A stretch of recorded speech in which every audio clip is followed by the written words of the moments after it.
Hi guys, hope you're well. So, even when it's not your green box, it's still a really exciting time. Really looking forward to this to get our hands on with the brand new Oyster Perpetual. Hi, I'm Andrew, and I'm a watch addict.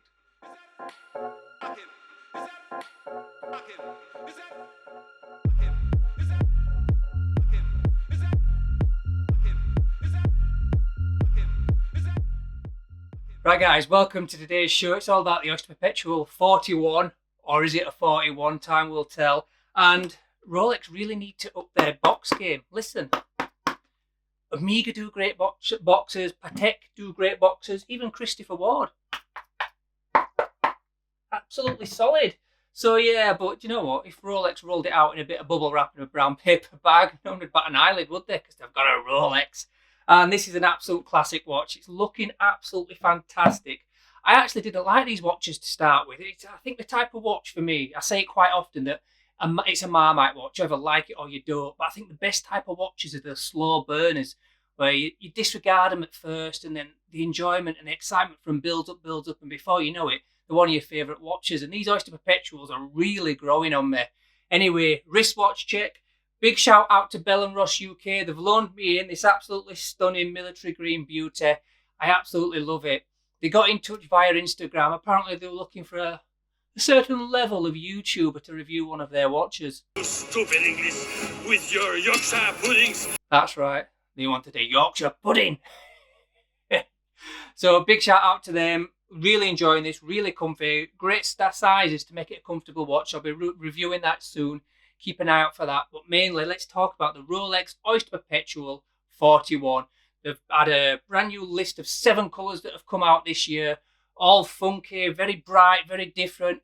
And I think for me, it was such a shock seeing these colours. That's why I probably took a step back from them. I wasn't sure I liked them, but they've grown on me more and more. Love the green, love the pale blue. The coral that I've got in today is absolutely stunning in person. There's so many nice colours out there that I think it's on my shortlist now. I am going to get one. They've had a new movement in there, the 3230, I think it is. And that's a 70-hour power reserve, which is fantastic. That's what the OP39s were missing. And what the big thing for me that the Oyster Perpetual 39s were missing is the Easy Link. This has got the new Easy Link, which is, oh yeah, it just makes that little pop off when you can just get an extra 5mm. Makes the world of difference. It really does. I think it's a fantastic watch. I am definitely going to buy one of these. It's an anonymous benefactor to the channel. He sent this in, or she, and I've get to loan it, borrow it for a couple of days. They've only just bought it as well, so you know who you are. Big thank you. So let's get on with it. It's very similar to, in sizing, to my Datejust. It's really stunning. Right, let's flip the camera and take a closer look. Right, here we are. So I'm just going to show you very quickly 2 officially 41mm watches. Now, which one looks the bigger? This one does, doesn't it? But that is actually under 41mm. It measures in at something like 40.6 or something like that. And this is the Oyster Perpetual 41. So let's just see if I can show you the size of this. So is that a fair way to measure? Right across there? 39.6. Even less. Let's have a look. Measure it there. Come off. 39.3. So it's literally 2mm off. So why is it not called the Oyster Perpetual 39 still? Makes you wonder what the 39 was. It might have been a 38. So yeah, it is a Oyster Perpetual 41mm. Got my little light here, look. It's come all the way from China. It's supposed to be rechargeable, but it don't really work when you don't plug it in. This is a 41/39 case. The thickness is 11.7mm, which is fantastically sized. It really is comfortable. The lugs are 21mm, exactly the same as the Datejust. If I was brave, I'd take this off and put it on my Datejust just to see what it's like, but it's not my watch, so I'm not going to attempt it. Lug to lug, anything below 50 is a good start, and this is 46.7mm, so again, really nice sizing. And the taper is a 21 down to a very sexy 15. So I love a good taper on a bracelet, and Rolex do it really well. The thinner it is down here on the clasp, the more comfort you're going to get from it.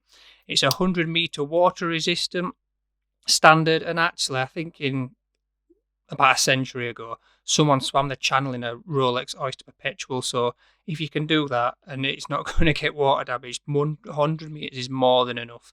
So it's a 70-hour power reserve, which is one of the upgrades, which is absolutely fantastic. And it's obviously a superlative chronometer, which is something like -2 to +2. So superbly accurate, superbly built. And you just pick up a Rolex and you know instantly it's absolutely fantastic.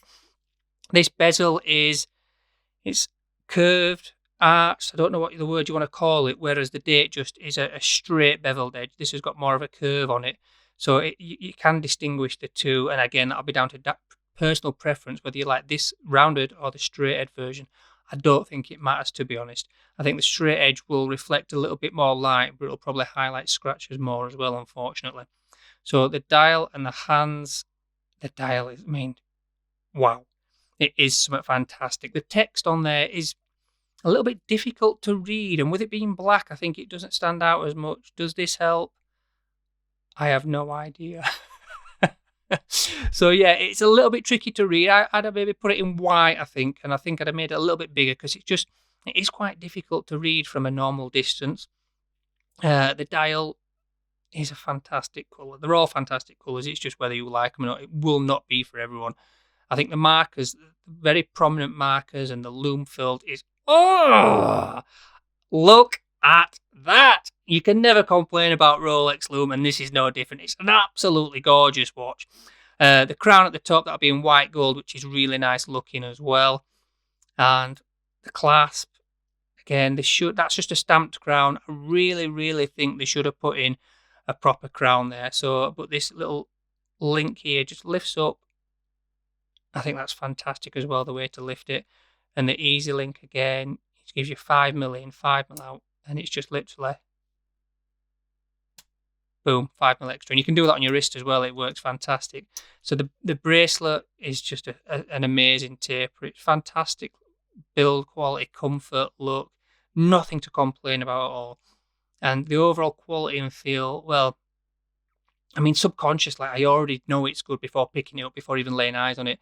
And I think, it's hard to pick faults in something when you've got such a predisposed opinion of something. But this is so sexy. It's so good looking.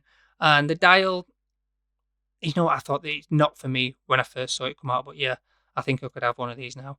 Anyway, guys, this is just a quick look. I always say this is just a quick look. This is just a quick video. It's not. Get on with it. Right, guys, let's go back. So, what do you think about it? Do you like it? Do you not like it? Is that colour just too bright for you? I don't think it's going to be for everyone, is it? I just think, like my initial reaction, you're like, oh my God, that is so bright. There's nothing wrong with it in essence. It's a fantastic, fantastic watch. It's just all about personal preference. You're either going to think, yeah, I love it, or no, it's not for me. And I think that's across the board, whether you're talking about a 10 quid Casio or a £50,000 Rolex. There's no difference really. It's all personal choice and personal preference. And I'm just talking about watches the way I see them really. So it's a Rolex. You can't get away from that. And these bright colours, I was like, oh my God, they're so bright. But once you get it in hand, it's a Rolex. They can't do no wrong. Rolex could probably bring out the Oyster Perpetual dog do. And the dial is made from hardened dog feces. And everyone will be like, oh, it's so inventive, so creative, so different. I just love the brown texture. So Rolex are in that fantastic position where they could do anything and it wouldn't be wrong. And in my head, I am predisposed to like Rolex. Whatever they do, however they do it, I'll always love it. And, it's probably a bad place to be in because I can't always see it subjectively. But having held this and seeing the orange, it's not, in the bright light there, it's really orange. But in this normal light, it's not actually that bright. And it's just, they're so sexy and good looking, aren't they? So I'm definitely going to get an Oyster Perpetual. Whether I swap or sell my DJ41, that's the big question. So if I had to pick two good, two bad about this, we'll start with a bad. Now, the owner of this watch pointed it out to me, and I think they're right. It's the text on the dial and the superlative chronometer. It's black. I think it should have been white, and I think it should have been a little bit bigger. It's actually quite difficult to read, and it's not very clear. So yeah, I think the print, picking at little bits out here, but the printing and the text, I think it should have been white, and I think it should have been bigger. So it's a little bit difficult to read, so really minor. And then the last one, again, is really minor, but on the clasp here, Like on my Datejust, it's got the raised emblem of the crown, where this is just a printed version of the crown. And I think that's a bit of a cheap corner cutting exercise, really. I don't think we need it. You're buying a Rolex, you're buying the king of watches. Get the crown on there, you tight sods. And the positives about this watch are the Easy Link. I can't stress how important that is. That extra 5 mil just makes the world of difference and just gives you the confidence to wear the watch, knowing it's not going to get too annoying. So yeah, that Easy Link. Congratulations, Rolex. You've put an extra little link in. I wonder how much that actually cost.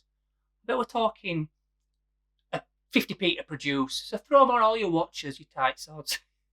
And then the big positive, apart from the 70 power reserve, apart from the Easy Link, is they're just fun. These new colours, they're fresh, they're vibrant, and I just think I could have any of them and really enjoy them. So yeah, they're just fun watches, and you could wear them and last a lifetime. They're my too big, too good, too big, too good. Right, watch wisdom. It's a big one. Probably not. It's just my opinion again. So watch wisdom. Watches are like clothes.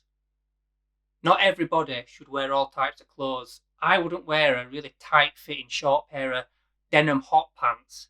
It's winter, maybe in the summer, yeah, but honestly, I ain't got the legs for them. And some people ain't got the legs or body size for certain clothes. And if you're a big fella, you probably shouldn't be wearing a 26mm dress watch. So you've got to find the watch that fits you best. Don't try and put a square peg in a round hole. So I think it's the number one thing for a watch. It's got to be comfy. So try and find that fit and that balance. And this Bell & Ross is very good because it's very slim that way. And it's got a fine balance around the wrist. And I think for me, I've chopped and changed my watches so much over the years because I've been trying to force certain watches to fit because I just think they're so good looking, so sexy. And I want them to fit and I want them to work. But ultimately, they grind me down because they're uncomfy. I want a watch that you can put on and it's that comfortable, I can just forget about it. So if you can find a watch that you can forget about, that's a good thing. Right, guys, hope you enjoyed it today. It's a fantastic watch. Get your hands on it. Try one if you're bloody in the shops. I don't know. Right, guys, over and out. See you in the next one.